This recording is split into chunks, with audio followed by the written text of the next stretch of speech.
This game turned out to be way more interesting than I thought it was going to be. The first period was like, okay, and the second period was a total snooze fest, and even most of the third period. And then the Kings were like, let's make the last 5 minutes one of the most interesting 5 minutes of a game ever played. Awesome. So we're playing the New York Islanders. They are in the second night of back-to-back, played the Ducks yesterday. Believe went into a 14-round shootout with them, so they were tired. And if you want to know how badly Jeff Zatkoff is in the doghouse, this would be the ideal game to play him, yet Budaj gets his 14th straight start. His 15th, I imagine, will be against Chicago on Saturday. So Zatkoff's not made Sutter very happy, but apparently Dwight King and Trevor Lewis has, because this was Kopitar's first game back, and sure enough, they were on the top line with him. Interesting choice. Not one I would have made, but, whatever. It's cool.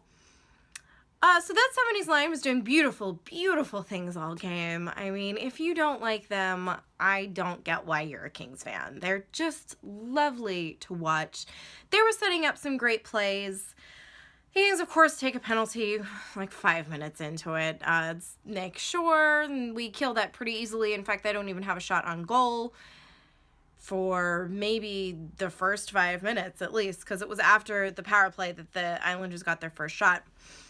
And then Kopitar takes a penalty, and I really put that in inverted quotes because it's Kopitar. This is the guy that won the Lady Byng Trophy last season.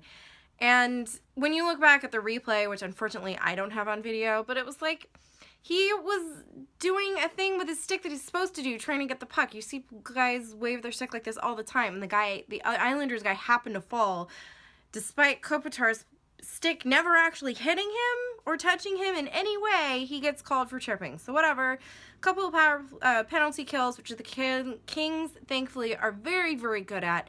Still suck on the power play, but whatever. We only had 2 opportunities on that tonight, so not a whole lot of chance to prove me wrong on that front. Great penalty kills. We get the first goal pretty late into the first period. Very exciting times. The Kings scored a goal. Yay! Always love it when that happens. But this was one of the plays where it should have been a goal like 3 times before this, but Kopitar doesn't have any wingers, so he's setting up awesome plays, and Kinger and Lewis just can't get it done. Now, don't get me wrong. I love Trevor Lewis. I feel like whenever he's on the ice, he is at least making an effort. He is doing something. But you're playing with Kopitar. You got to step up your game, and it wasn't them that stepped up their game. It was Martinez from Muzzin. Muzzin gets the puck from Kopitar, who then sets up Martinez. My wonderful jazz hands. Never going to stop loving him. And so that's the Kings' first goal from 2 defensemen and Kopitar. Thank you for coming back. We've missed you. So that's the first period, basically. And then, nothing happened in the second period. Nothing. Clifford almost scored. And, oh my God, I mean almost, because the puck was there, and there was literally an empty net because Halak had made a bad play behind the goal and was behind the goal, and somehow he ends up sliding instead of getting the puck in. Just, it was the McFlurry minute. We would have gotten a free McFlurry and have been up 2-0 going into the second or the third period, which would have made me feel a little more comfortable because we should have been smashing them. Like I said, second night of back-to-back 14-round shootout. That's not easy for a team. And yet. So 1-0 going into the third period.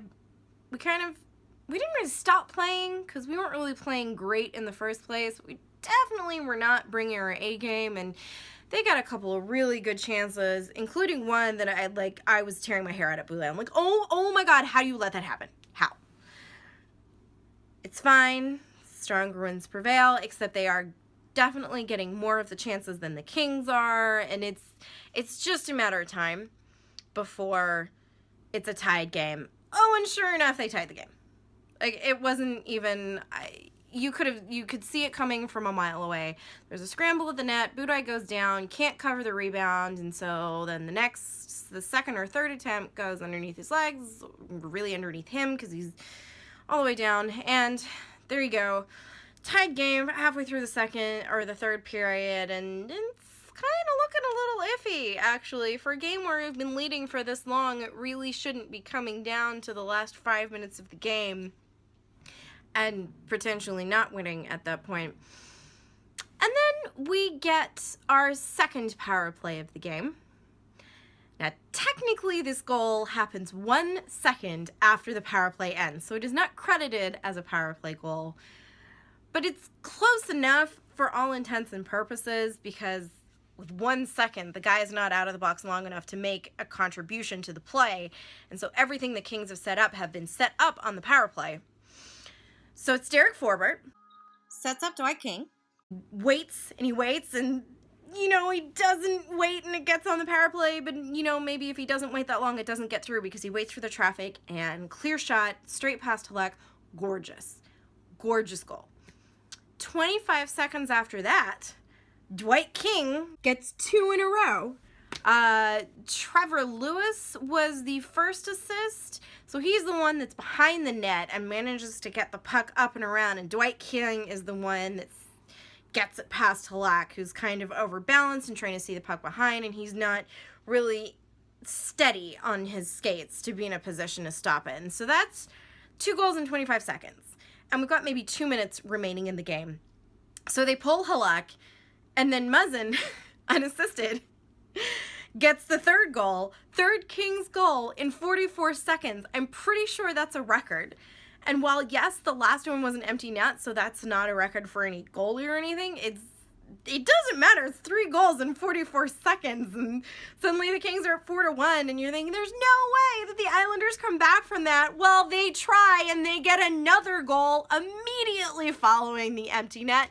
There's maybe a minute and a half still left in the game, and suddenly it's just utter insanity at Staples Center. Nothing has happened in the second period, and in the space of about 90 seconds, there were 4 goals scored. We couldn't even get to announcing the first goal by Forbort until the score was 4-2, and there's maybe a minute and a half. I'm not even sure. He had to go really fast through announcing all of the goals to get all 4 goals announced by the time the buzzer rang. It was mass chaos, which is awesome. It was super exciting, finally. A totally entertaining game. Thank you, LA. And as it is Thanksgiving, I am so thankful that the LA Kings are my team, and they somehow managed to pull off wins despite all of their injuries. You guys are awesome, and so are all of you. I leave you with the most awesome Chris Sutter dance cam, which I am always thankful for, and I'm sure you are too. Happy Thanksgiving, everyone.